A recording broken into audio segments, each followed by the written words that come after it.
Iki klebu sinden senior saiki ora perlu jengklekan sing didol mung kari suarane.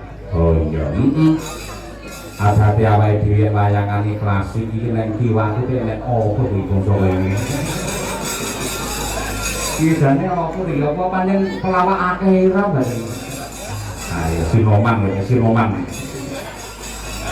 Iki ana bintang tamune ya kuwi Pak Gareng Tralala karo Mbak Ekal Geduget. Iya, Pak Gareng dhisik sing diaturi jumeneng. Slendro Songo. Ya, cara wetan cara Jawa Timur serampatke. Monggo Pak Gareng Tralala pinarak wonten panggung minggat mriki. Yo.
Kiai Jawa Tengah joget Tulungagungan kok ya pantes. Wong nggo pengendang dhewe kok ndut ae. Iki dudu gawanku, gawane Gareng. Iku tanggane. Dalu Mas Gareng. Dalu Mas Cange, Mbak Limbo, Pak Haji sugeng dalu. Sehat nggih? Pangestu panjenengan Pak sehat paras. Alhamdulillah. Alamin. Dan pripun jenengan mirsani kawontenan wonten ing Desa Pok Gajil mriki Sirojo. Luar biasa penonton antusias sangat kalian wayang kulit Pak. Nggih. Dalu niki tumplek-blek penonton rawuh sedaya. Luar biasa niki mertandake penonton sing hebat sing tresno karo kabudayane dhewe wayang kulit. Nggih, tepuk tangan untuk penonton hari ini. Luar biasa. Alhamdulillah nuhuni dawuh Pak Gito. Nggih. Dagelan gamelan nggih kula niki. Dadi sampeyan sok bar goro-goro kuwi ora entuk mundur. Nggih. Gane gamelan melu musungi gamelan ben mentrek ngono. Nggih, melu musungi gamelan tentrep bablas teng gaden. Ayo aja. Aja. Matur nuwun sanget saged sowan leladi wonten inggih menika Desa Puh Lemak.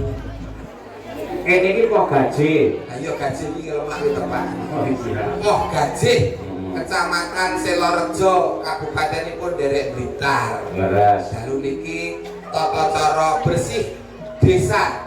Nggih. Bersih desa ingkang dipun unggani nggih menika Pak Lurah ingkang hebat nggih menika panjenengane Bapak Depani. Panjenengane iki wis 3 periode mosok sampean rapal karo sing nanggap. Bapakmu Kani. Lah nggih muka kaya di depan niku lho Pak, dadi di depan niku lho. Oh, iya. Pak Mukani 3 periode nggih Pak. Nggih. Iki nek ora lelabuhan sing hebat karo masyarakat, taneh muka kok iso ditresnani masyarakat nganti 3 periode Pak. Kunci-kuncine piye Mas Barat? Wis dadi lurah iso 3 periode iso lestari. Ya saka tembung kades niku Pak. Oh, dadi kades iki kan maknanipun. Lho enten mula sinatan niku Pak Kades. Kades desa Poh Gajih. Nggih. Mula kades niku enten artine syarat mutlaknya supaya iso 3 periode kados panjenengane Pak Mukani niku nggih mergo tembung kades niku. Penjabaran per huruf. Saged. Oke, coba. Kades niku saking huruf K A D E S. K. Karakternya harus kuat untuk memimpin warga masyarakatnya. Iku K. A. Akale kudu pinter mergo sing ditata ki wong sak desa Pak, ora mung sak dusun. D. Dedikasi hidupnya semata-mata mengabdikan diri pribadi untuk masyarakatnya. E. Ekonomine kudu mapan. Terakhir S. Spiritualnya harus tinggi menurut kepercayaan dan keyakinannya. Wah iya, cerdas. Kalau ini iki bareng iki. Ngene iki. Ya wingi ten Blitar daerah ngendi wingi kae ya ngeten wadas langsung lurah seneng tepuk tangan munggah panggung langsung maringi 500.000 wingi. Ya Selarejo ning ngendi to wingi kae? Ya sing jenenge desa ki mawa cara, buka mawa tata. Negara mawa tata. Nggih, ora kudu dipadake. Nggih lho Pak, yo mau guyon Pak. Sampeyan gur muncaki ndongane tembung kades wae, aja materialistis lah. Dhewe padha-padha mangkat komplon. Lah aku lu isin lek ngono. Sumpah kula ki rene yo ora ngarep-arep bayaran kok Pak. Ikhlas nilai awak. Iso ketemu tambah seduluran kali warga masyarakat Poh Gajih, kepanggih kali panjenengane Pak Mukani sekeluarga kula pun remen. Mbok diseseni danange mriki, kula kok mulih ora bayaran ora patheken Pak. Mergo ikhlas lahir batin. Mergo pun lunas. Tertipe Pak Dito ngeten niki Pak. Wong iki kula kok garek nyarutan dadi mulih ngomong assalamualaikum warahmatullahi wabarakatuh ngono niku Pak. Sami kali kula nggih sampun rampung. Lah nggih tertipe panitia tertipe Pak Dito ngeten. Awake dhewe sesuk mulih mung kali pringis ngono ya. Ayo jenenge kabeh wis entuk garek nglakoni, sanggeman kudu dilakoni Pak. Nggih. Sampeyan wis menerjemahkan tembung kades. Saiki gandeng kades Poh Gajih iki Pak Mukani, silakan dijabarkan Mukani itu apa? Kok mau ra WA sik to Pak? Pak. Loh, saiki apa-apa serba cepat, tepat dan akurat. Ora kudu kencan, ora kudu semayanan, ini kudu cerdas. Ayo nek ngene iki lek iso dadake mlepet kula dadak ning panggung ngene iki ora persiapan kok. Oh, kudu siap, kabeh kudu siap. Mukani. Semelas kaya ngono to. Muga-muga ora salah muno salah muni. Nek salah napa to? Ayo nek salah muno salah muni mulih ora gondas ki kok. Pak Mukani mu. Anu to. Persuku. Persuku. Oke. Apenake malah. Akeh. Mugi anggenipun ngabdi dhateng warga masyarakat minangka amal jariyahipun njengben swarga jajar Nabi Muhammad sallallahu alaihi wasallam. Amin. Selamat. Aja seneng sih. Kades 3 periode mergo ditresnani karo warga masyarakate. Selamat. Terakhir nih. Nindake pakaryan sebagai perangkat desa memiliki golek pahala mengabdikan diri untuk masyarakatnya. Luar biasa, tepuk tangan untuk gareng cerdas senang ini. Alhamdulillah, selamat. Ojo kemelelat sih. Pak Mukani dari kepala desa nih desa ndi? Poh Gajih. Poh Gajih. Poh. Angel tenan lek poh iki genan iki. Pak Kaji. Apa? Derek kesan to Pak Kaji. Ora iso, kowe kudu iso jeneng cerdas kaya. P. Pak Kepala Desanipun nggih menika Pak Mukani. Kabeh wis ngerti lek ngono Lho ning lak mapane ning Poh Gajih. Kepala desane lak niku. Lah apa mau diganti Mukana lak ya ra itu. Aja ngeyel to Pak iki wong kewirangan diayeli. Oh, Alon-alon. Dia nganggo mikir. Oh. Walah ya ngel tenan. Ora liya ya iki pimpinan sing ditresnani masyarakate. ya. Angger ketemu berantem deh. Tenang. Ha, Hebat piyaine, Pak. Wis luar biasa. he, Gelem sonjo marang kiwa tengen, gelem sonjo marang masyarakate, ngerti kawontenan abang ijo biru lan coklate kabeh masyarakate. ya. Lebih cepat lagi. Ah, Antuk ridhone Gusti Allah menjabat 3 tahun tanpa halangan. 3 periode. Iya 3 periode. Salah 3 tahun. 3 periode salah sithik kok. Lanjut C. Janjine terbukti sampai hari ini. Wah, iya. Iki lho idolane warga masyarakat sebagai kepala desa terbaik ana Silojo. Ha, Dia apa iki lho?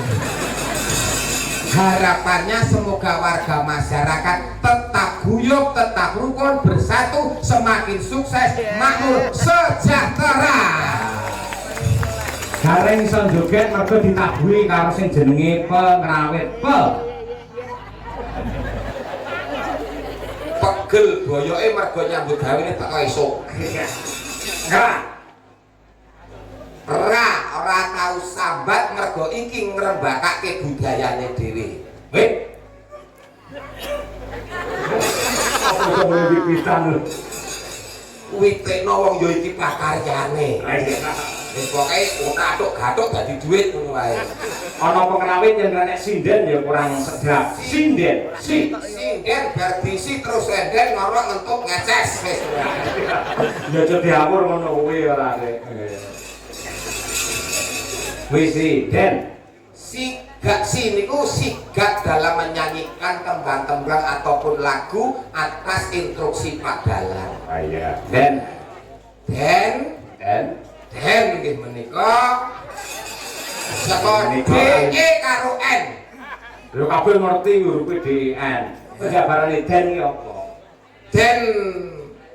Den Agem menika busana ingkang sae sedaya Pak ngoten. Ah iya, apik. Mbok to Pak kaya iki jano arep ngajak anu apa nyiksa jano iki. Lho ora ndudoke marang warga masyarakat nek panjenengane dudu wong bae-bae, wong jos tenan. Niki wancar ngoten to Mas. Nggih niki mungkin nek pun wancar otake mriki kuping lho Pak niki men. Ayo. Wah, jadalu niki elok tenan Pak niki. Elok pripun? Penontonnya kathah, bintang tamune tambah 1 melih Mbak Eka. Ije enek meneh Cak Percil. Endi ndak percil? Sing gitar niku. Ngawur, kuwi dudu Cak Percil. Cak Kundet. Gandengane Mbak Eka tanjake coba kaya apa? Niki. Nggih. Suci to? Iki masalah kok gelem kon gawane dingli Eka sampean iki. Mau sampean iki yo sinden kondang, sindene Mas Bayu Aji kok yo gelem. Kok kon gawa dingli gua nang ndi lho. Justru Suci iki bocah sing ngerti karo kanca. Oh iya. Nggih, penonton kaya ngene iki akeh. Bocah iki nek diculke dhewe kok ndak kepidak-pidak wong akeh. Sing antane Mbak Eka jenenge Mbak sapa? Suci. Alah Ya tenan. Sungguh-sungguh ini wanita cantik. Cintanya hanya untuk pasangannya. Wah, iki tak tahu. Aku ngerti nek Pak Haji kan jebak aku ngerti. Apa jebak? Suci karepe susune sak panci ngono. Ngerti aku. Ora usah diomongke nonton yo wis hooh Pak. Iya. Mbak Eka uger-uger coba kaya apa jumeneng Mbak Eka. Nggih. Kene. Teluk. Kene sini coba kaya.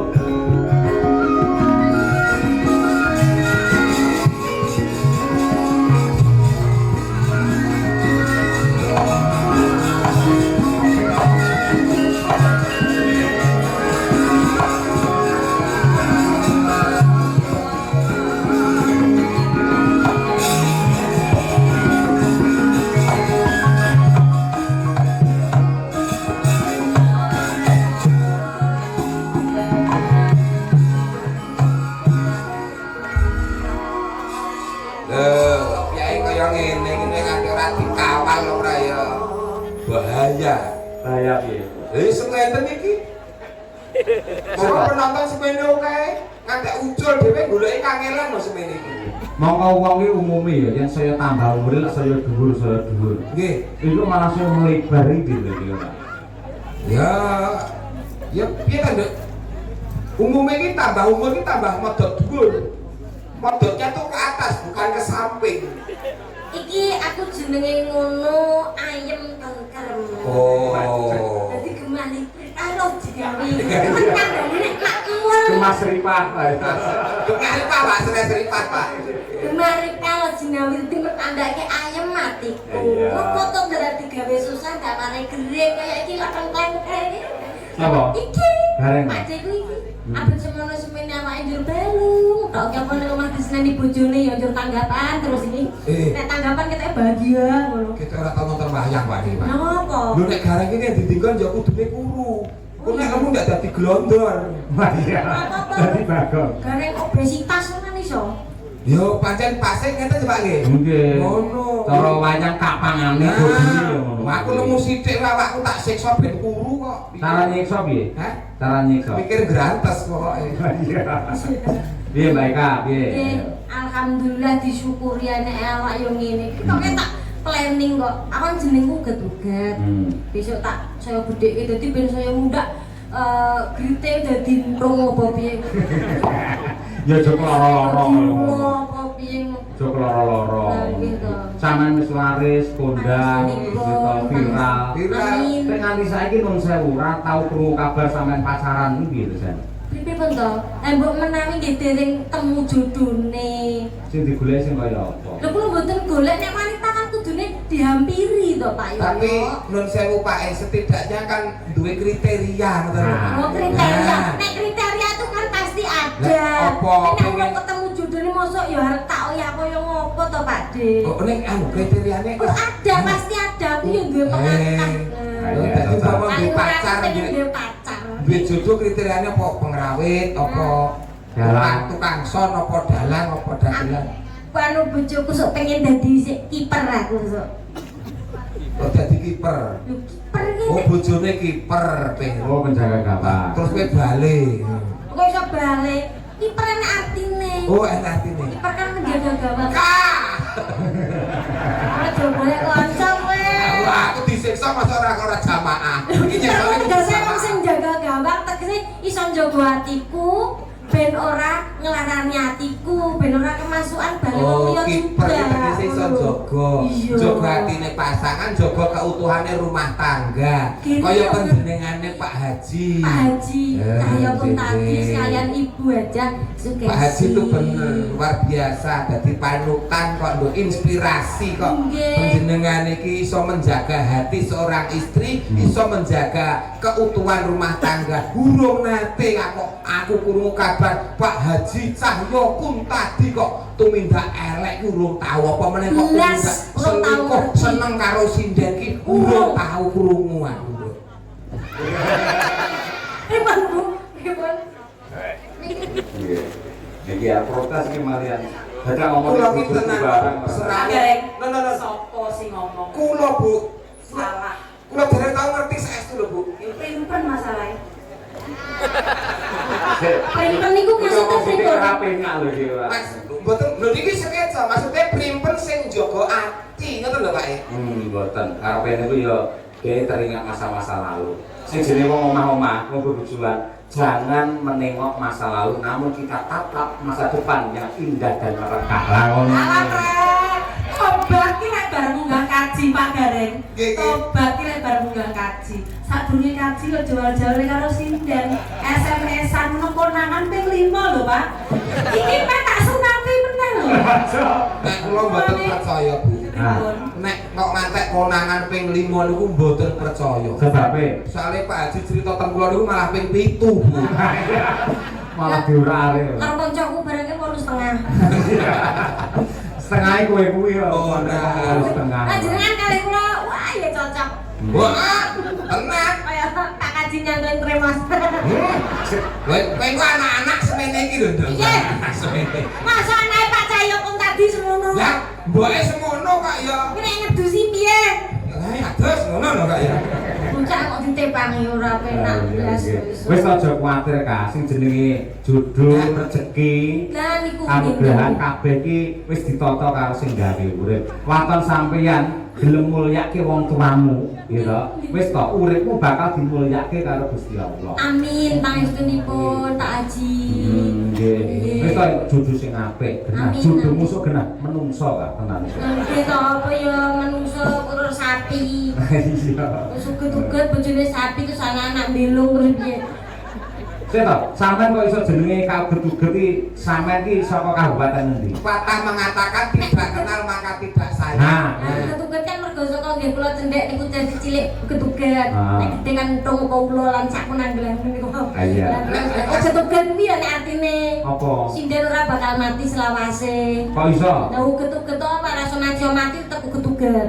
Oh iya. Oh, jadi ini sumber nek mati ya tetep uget-uget, Pak. Mau lo jare Mas Gareng mau lo tak kenal maka tak Ah sayang. iya, aku ngono saka Sragen, Pak De. Oh, Sragen. Sragen. Kabupaten Sragen. Kabupatenipun Sragen. Mbak Eka, jangkepe Eka sopo? Eka Prihatin ningsih. Sragene ngendi, Mbak? Sragenipun menika kecamatanipun Sukodono, Pak De. Kecamatan Sukodono, desane Desanipun Baleharjo. Baleharjo. Dusune Wup. Wis ya teko desa tok ae wis. kan ana dusun, desa, kecamatan nggih. Kaya kene Kedatangan dusun sapa nono, desane kok gaji. Oh, nggih, nggih. Ya, Sing seperti kabupaten Kabupaten Sragen. Kabupatenipun Sragen. Kecamatan Sukodono. Sukodono nggih. Desane Baleharjo. ah terus dusune. Jumbleng. Oh ya bener, Pak. Bener piye? Teng Jumbleng lho ya nek uget-ugete, Pak. Bener niki. Saiki guyon petenanan. Saestu jumbleng. Lah nek kenalan terus piye? Lah kan Pamane kan aku kenalan ya ampun, Mbak. Nggih, sugeng rawuhipun. nggih Pak Yoyo. Nggih, Tepang. Nggih. Nun sewu asmanipun sinten? Inggih menika kula ikan dan tak uget-uget. Nggih. Dalemipun pundi kabupaten pundi? Kabupaten Telek. Kabupaten Sragen. Nggih. Kecamatan pundi? Sukodono. Sukodono, Sukoi senendone weweh. Inggih. Desanipun pundi? Baleharjo. Bali iki tempat arjo iki rame lan uga makmur. Dusunipun pundi? Ini kok gak bawa enak tapi tara nggih amine niku le Pak Yoyo. Wah. Inggih, mbok Jadi nangkes ganti Sragen. jenenge. Baleharjo wonten ing daratan tinggi terus daratan rendah. Lah nggih kula nggih daratan rendah niku nggih jumbleng. Padha karo Gareng. Gareng kabupaten endi? Wonogiri. Wonogiri, nggih. Kecamatane endi? Ngadirejo. Ngadirejo. Lah kuwi desane Sapiten dek. Lho kok saged Sapiteng. Oh, sakono wis duwe. Kok iso to, Pak De? Iya ya, dadi Wonogiri. dagelan wengi iki rombongan telek ngono ae.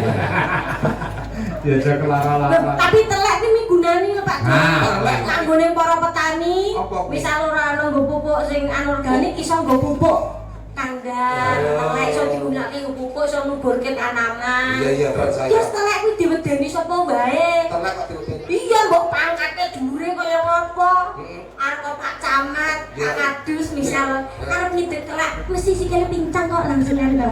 Oh. Jajal apa piye? Mau wis cedak uget-uget tok wae rasa teleke. Pokoke wis hidup telek.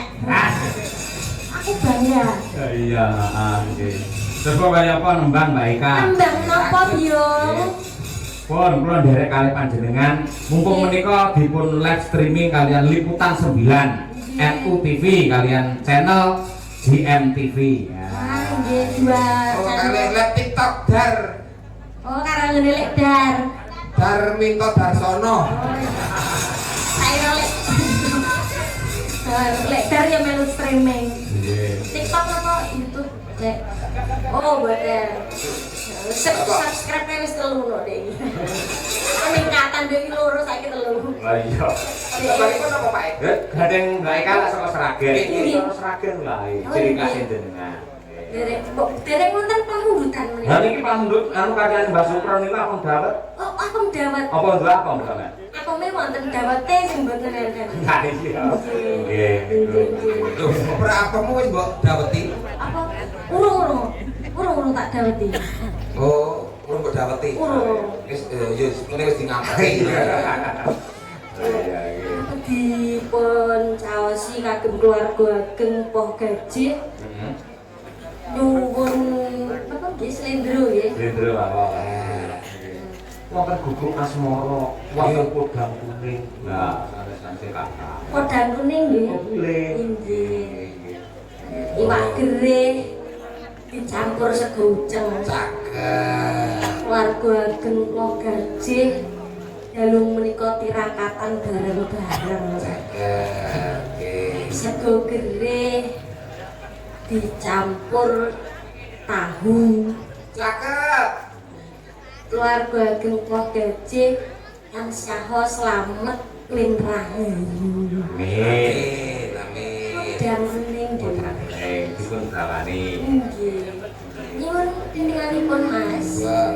Yuk belum. Ninting sama? Anu ketuket aja. Oh, belum. Eliku jumbleng. Sapi teh. Nah. Coba ya. Senadyan wujud temung paksi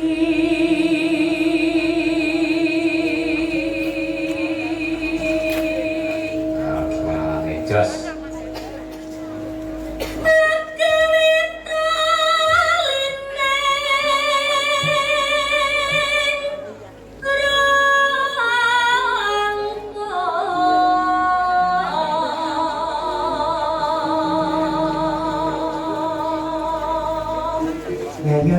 Ya. Halus manis mengsa mati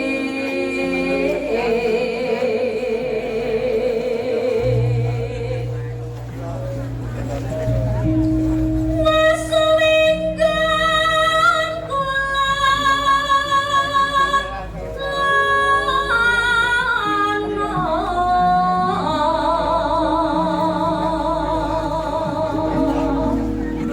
Apik suaramu ya, Pak. Aku karo bungo nek nyeka samping iki pawakanku. Iya, tetep uget-uget, Dek. Nek kok samping, nek kok ngarep. Lu malah ketok sak jumblenge, Dek, nek kok ngarep. Jumbleng buri lho. Babakan jumbleng kok apal ya. Sobomu rono kok. Iya boleh kowe kok. Nggih. Namanya barengi terkenal dagelan sing nun sewu apa hubungane karo telan. Lho kok saged Nggih, nun sewu sampe tak takoni. Nggih. Presiden Indonesia saiki sapa? Pak Prabowo. Presiden pertama Indonesia sapa? Menika Pak Soekarno wonten Presiden kita. Indonesia kedua sapa? Haji Habibie. Soeharto. Nah, nggih. Ayo, Mas Gareng ora ngerti. Mas Gareng. Dawuh. Teleke sapi napa? Letong, Teleke wedhus. srintik, Telek pitik. lencong. Lah pikirannya mau telek tok iki tadi. Apa nggih? Apa? Kopi nganu nggih wawasan pendidikan sosial. Dinas sosial. Global Presiden Eropa Eropa ibu anu kerajaan Presiden Australia Ah, urung tau rono kok. ya anu Amsterdam Saya meneh ademen. kok jalan tuh sepi mata Nggih. Menurut saya presiden kedua Amerika Serikat sinten? Walah, Ora ngerti neh ngasal. Perdana Menteri Prancis sinten? Ora ngerti meneh. Nun sewu niku sing jenenge sapi ngetokne napa teleke jenenge napa? letong, Pak. Nah, wedhus teleke jenenge napa? Srintil, Pak. Pitik jenenge Lencung, Pak. Di sini telek tok iki wong iki. Saya presiden blas. Pak, Napa? Presiden Amerika kedua sinten? Mboten ngerti. Lah wong padha ora ngertine lho. Pancen awake dhewe paguyuban telek. Coba ya. Presiden Telek wis. Ayo. goleki si podang pito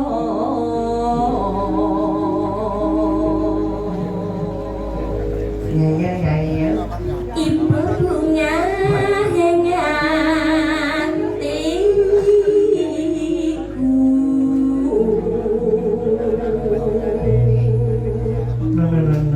nyandeng bisa Bisa nyampe.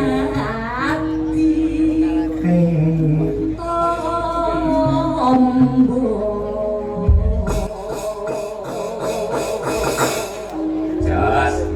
biasa. Ambak piyayine ngene suarane piye Mas Gareng? Luar biasa. Dijelaskan kono klasine kok piyayine ngene. Maksudnya kripto to yo. Nun sewu jenengan lak sak meter kurang kok gitu. Oh. Nek parandene ya jalma tangkena kinira. Malah sosok Gusti Allah ketika memberi hal yang kurang di dalam manusia, malah akan diberi kelebihan. Sampai nek diterke dhuwur banget, urung karuan iso laris kondang iki. Ngoten nggih. Oh, kuwi keadilane kang ngopo. Pawaan Klaten iki pancen memberuntungkan. Bawaan apa? Klaten, Kok iso Jawa Tengah Klaten. Kok iso Klaten? Ceper ngene iki.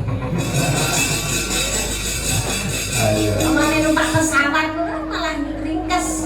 Piye? Nek Mas Gareng misal ngejak garuane dadak sewa kursi Oh. loro, putrane telu, Iya. oper bagasi. Anek kowe numpak pesawat. Rokone kabin. Plastik resep. Nek dhuwur ngono. Aku mau bisa. Kancane aku iki dudu sinden. Ana ngono jenenge daging kurban.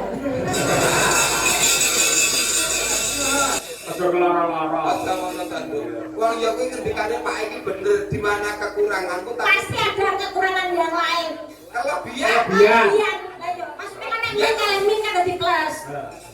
Min kurang. Disamat nun sewu. Aduh. Sampeyan iki masalah. Ah, kenapa? Kaya cantik, ketok ayu, ketok anggun, ketok jatmika. Upama tak renggo tak gene tembangno kira-kira gelem ora? Wah iki kan temen saya itu pripun tak. Tembange bocah nek sing cendak wae. Iki. Ini Mas, mulai Mas. Sinten niku? Sing gugu kowe. Sinden cantik pancen ayu. Sunyak Pak. Ya lagi Pak Haji. Nyoto wis kawentar.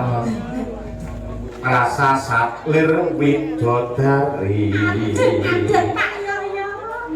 Sinden ingkang saking Jumbleng Jawa Tengah. Sangke apike sing rekod dadakan Pak Haji. Piye? Perbawane gede. Iso ngobongke lampu. Pak. Wah, wis kok ngarep wis taruhane api-api lek kok mburi jumlahe metu lek kok usah ta lampune. Lampunya melu ra trimo lho kita alone ngono wae. Sinten niku? Ha iki. Sing apik lho, Kak. Inggih. Sing apik kono urung kobong. Dalang kondang katon Prabu. Teki cahya asmanyo. Mijil saking Blitar mriki.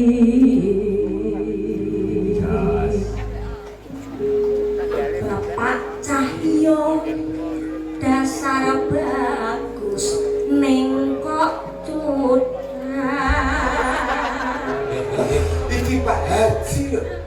Kok iso Pak bagus juga lho. Iya to Pak Haji lho. dalam ngasta pringgit menika lho kan Betul. ada inovasi, ada pembaruan di dalam ringgit. Jadi tidak melulu begitu apa tersekat, jadi selalu anu dene apa Lha sih? kuwi inovatif. Ayo inovatif. Lho kok suarane celutak iki? Lho tak dalam ngasta ringgit ngono lho. C. C cakep, Nah, ngono. L. L.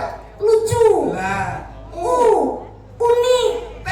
T tampil beda. A. Anggone ngasta ringgit is the best. E. K Oh kakak. kreatif. Nah, iya. Iku ora tak tulungi bahaya iki.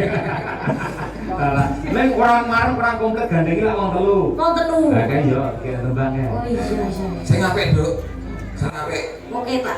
Iki nek ora apik sing mati ora lampu ning nyawamu, Nduk iki. Sing apik. Kandhane uget-uget ora iso mati. Iki urip meneh ya. Iya. Iki ya. Ih. Sinten niku? Aku. Garangane katon lucu. Gareng, ora garangan. Aku nek bolokne garangan nesu. Wong aku ki luwak kok bolokne garangan. Jare Pak Cahyo menika nek gending Sragen ya Sragenan. Wis ra Nek Solo Solonan. Jogja, Ngayogjan. Ngawi. Ngawi Jawa Timuran. Bisa meleset. Arek gareng. Garangan. Luak. Yo piye wong? Garengane katon lucu. Arya istimewa dasare rak ning kok yo. Anu tak meneh yo anu. Ora. Dasar bagus ning kok yo seneng wedokan. Apa bener omane kae? Lo. Betul. Betul. Ora membela diri. Wong yo apa anane kok. Nyatane yo ping telu to. Apa? Ping tidur deh. Ido wis telu iki. Tak dongake ping 10 ora belum. Ora wis ben to. Wong lakon iku kudu dilakoni kok. Ah iya. Makasih ya. Oke, Dik. Lagune Podang Kuning ini adalah doa terbaik untuk warga masyarakat Pok Gaji. Apa, Pak? Podang adalah burung yang bisa terbang, kuning adalah emas. Ya. Semoga dalam rangka bersih desa mampu membawa warga masyarakat Podang ing laladan Pok Gaji terbang tinggi menuju zaman keemasan. Kemasan. Ya. Luar biasa. Ya, terbang kok gaji pokoknya. Ya. Kalau diaturake coba kayak Mbak Eka prihatin sih.